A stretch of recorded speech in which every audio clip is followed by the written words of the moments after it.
제 발표 주제는 이제 작년에 발표했던 논문에서 제가 듀얼 슈퍼비전이라는 어떤 방법론을 제안을 했었는데 거기에 대해서 이제 소개를 하려고 합니다. 그건 이제 기본적으로 윅 슈퍼비전과 슈퍼바이즈드 러닝을 합친 거고요.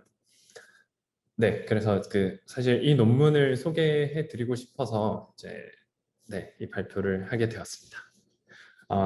논문 제목이 좀 긴데요. 이 중에 키워드 하나씩 따서 좀 빨리 설명드리도록 하겠습니다.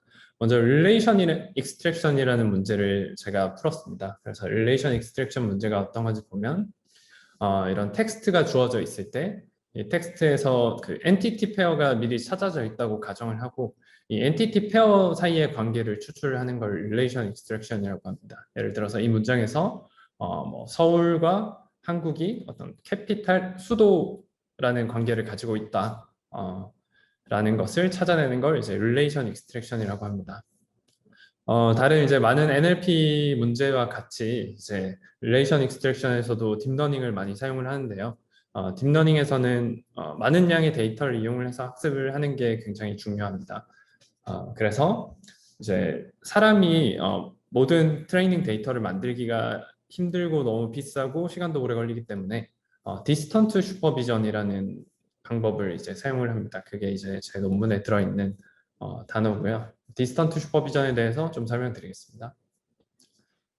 디스턴트 슈퍼비전은 아까 말씀드린 것처럼 자동으로 그 릴레이션 익스트랙션에서의 트레이닝 데이터를 만들기 위한 그런 방법입니다. 트레이닝 데이터를 만든다는 건 이런 센텐스나 뭐 텍스트가 주어져 있을 때 아까 말씀드렸던 이 문제 이제 레이블이라는 게 그 릴레이션 타입이잖아요. 그 레이블을 붙이는 걸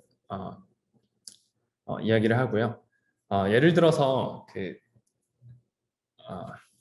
날리지 베이스에 서울이라는 엔티티와 코리아라는 엔티티 사이에 캐피탈이라는 릴레이션이 있다라고 하면 이런 상황을 이제 가정을 했을 때 이 두 엔티티를 이제 헤드 엔티티, 테일 엔티티라고 이야기하는데요.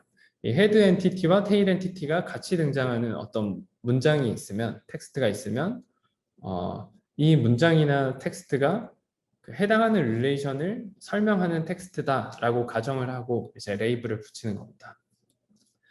근데 이 경우에 이제 실제로 이 엔티티 두 개가 등장하기만 하면 항상 캐피탈이라는 릴레이션을 붙이기 때문에 실제로 이 문장이 다른 내용을 설명하고 있는 경우에 좀 잘못된 레이블을 붙이게 되죠. 이게 이제 많은 문제를 일으키게 됩니다.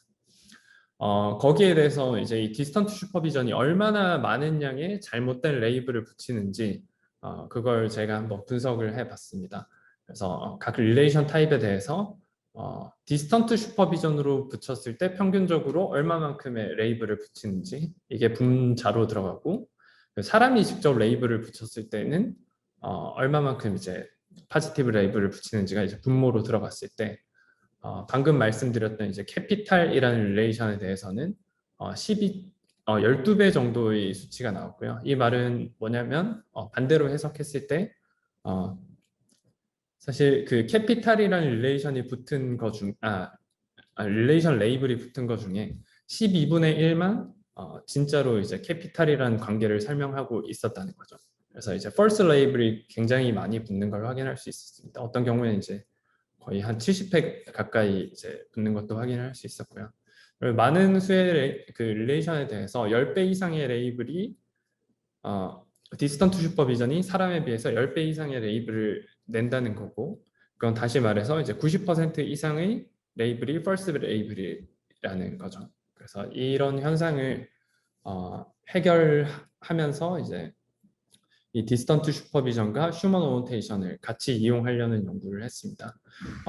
그냥 이 두 가지 타입의 데이터를 함께 같이 이용을 하게 되면 그냥 유니온 한 다음에 트레이닝에 이용하게 되면 이 first 레이블이 10배 이상 되기 때문에 사람이 붙인 제대로 된 레이블은 사실 큰 영향을 학습에 큰 영향을 미치지 못합니다. 그래서 이 first 레이블의 효과가 너무 크기 때문에 그 영향을 낮추기 위한 연구를 수행을 했습니다.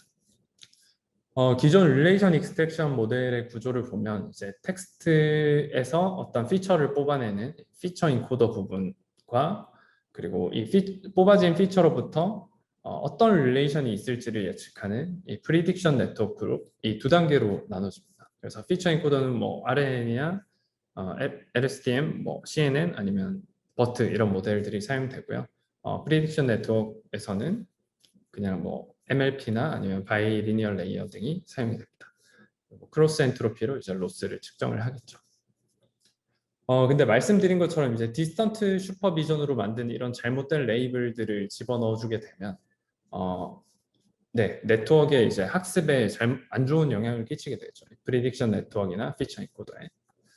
그래서 제가 제안했던 방법은 이 프리딕션 네트워크, 이 아웃풋 레이어를 두 개로 나누는 겁니다. 그래서 HANet이라는 거는 이제 사람이 붙인 레이블을 맞추게 되고요. 그래서 좀 더 이제 정확한 게 학습이 되겠죠. 그래서 테스트 타임에는 이 HANet이라는 걸 이용을 하게 됩니다. 그리고 DSNet에서는 이제 디스턴트 슈퍼비전으로 만들어낸 레이블만 이제 맞추게 됩니다. 근데 이렇게 했을 때 이제 문제가 저희가 디스턴트 슈퍼비전을 통해서 굉장히 많은 양의 데이터를 만들 수 있는데 네, 문제점을 이야기하기에 앞서서 이렇게 되면 이제 백프로포게이션 과정에 좀 잘못된 레이블이 들어오더라도 이 HANet을 보호할 수 있다는 장점이 있죠. 근데 이렇게 되면 문제가 저희가 디스턴트 슈퍼비전으로 굉장히 많은 양의 데이터를 만들 수 있는데 그게 이제 HANet의 학습에 전혀 도움을 주지 못한다는 겁니다.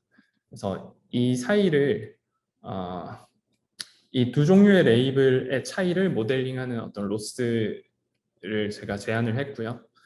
이걸 이용을 해서 이 왼쪽으로도 그레디언트가 좀 흘러갈 수 있게, 그러니까 왼쪽 네트워크의 학습에도 도움을 줄 수 있게 그렇게 이제 네트워크 구조를 그리고 로스 펑션을 수정을 했습니다. 그리고 이 왼쪽으로 가는 그레디언트의 양을 컨텍스트에 따라서 다이나믹하게 조정할 수 있도록 이 뮤넷과 이 시그마 넷이라는 걸 제안을 했습니다. 제가 새로 제안한 이 로스 텀, 디스어그리먼트 페널티라고 하는데요. 여기에 대해서 조금 설명드리겠습니다. 제가 아까 이제 사람이 붙인 레이블에서와 그리고 그 디스턴트 슈퍼비전으로 붙인 레이블에서 얼마나 많은 양의 이제 레이블이 차이 나는지를 설명을 드렸는데요.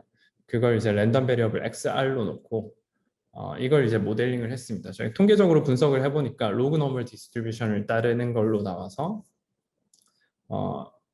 그 이 XR이라는 랜덤 베리어블이 로그 노멀 디스트리뷰션을 따른다고 가정을 하고 네, 맥시멀 라이클리후드 에스티메이션을 한 거죠. 그래서 이제 네거티브 로그 라이클리후드를 로스 펑션으로 둬서 이 새로운 디스어그리먼트 페널티라는 로스 펑션을 제안을 했습니다. 여기 로스 펑션에 들어가는 이 뭐 몇 가지 값들이 있는데 이건 저희가 그 만들었던 네트워크의 아웃풋 레이어에서 추정을 하게 되어 있습니다. 그래서 여기에 대한 좀 이론적인 분석도 했고요. 그래서 이제 휴먼이 붙인 사람이 붙인 레이블이 들어왔을 때 그게 어떤 영향을 미치는지 그리고 디스턴트 슈퍼비전으로 붙인 레이블이 들어왔을 때 그게 또 어떤 영향을 미치는지 이런 걸 이제 분석을 했습니다. 실험 결과를 좀 설명드리도록 하겠습니다. 이제 그 사람이 만든 데이터로만 학습한 모델들이 있고요. 그리고 디스턴트 슈퍼비전으로 만든 데이터로 이제 학습한 모델들이 있습니다. 그거 말고 이제 이 두 종류의 데이터를 같이 이용을 해서 학습을 한 연구들이 있는데 2019년에 EMNLP에 발표된 연구가 있고 저희가 제안한 연구가 있었습니다. 그래서 네, 뭐그 F1 스코어를 보면 저희가 그 릴레이션 익스트랙션 모델 한 5개 정도에 대해서 이제 적용을 해봤는데 다큐먼트 레벨 릴레이션 익스트랙션에 대해서 모두 다 이제 제일 높은 성능을 얻은 걸 확인할 수 있었고요. 디스턴트 슈퍼비전만 이용했을 때에 비해서 뭐 10% 이상 정확도가 향상되는 걸 확인할 수 있었습니다. 그리고 이제 조금 흥미로운 결과인데 이 세 번째 줄, 네 번째 줄이 이제 EMNLP에 발표됐던 기존 연구입니다. 기존 연구인데 이게 이제 휴먼 오노테이션만 사용했을 때에 비해서 오히려 성능이 떨어지는 결과가 있더라고요. 근데 저희는 이제 그 문제를 극복을 하고 성능을 오히려 향상시키는 네, 그런 좋은 결과를 얻었습니다. 그리고 센텐스 레벨에서도 확인을 했고 조금 이제 퀀티터티브하게 좀 분석을 해봤는데 이제 이 부분이 이제 그 휴먼이 붙인 레이블과 디스턴트 슈퍼비전으로 붙인 레이블이 굉장히 유사했던 영역이고요. 어떻게 보면 제일 쉬운 부분입니다. 제일 쉬운 부분에서는 이제 전체적으로 F1 스코어가 높게 나오고 뭐 여기에서도 저희께 이제 듀얼인데 저희께 제일 높게 나오긴 합니다. 그런데 좀 인상적인 점은 사람이 붙인 레이블과 이제 디스턴트 슈퍼비전으로 붙인 레이블의 차이가 많아지는 이 양 끝으로 갈수록 저희 방법에 이제 그 성능 향상폭이 더 커졌고요. 그래서 이 끝에서는 한 60%의 성능 향상을 얻을 수 있었습니다. 그래서 비슷한 결과를 또 다른 모델에 대해서도 확인을 할 수 있었고요. 그리고 저희가 이제 그 네트워크를 두 개로 나누는 부분이 있고 그리고 새로운 로스 펑션을 제한을 한 부분이 있습니다. 그래서 네트워크를 두 개로 나눈 부분, 새로운 로스 펑션을 제한한 부분, 이 두 부분에 대해서 모두 성능 향상을 확인했습니다. 네, 감사합니다.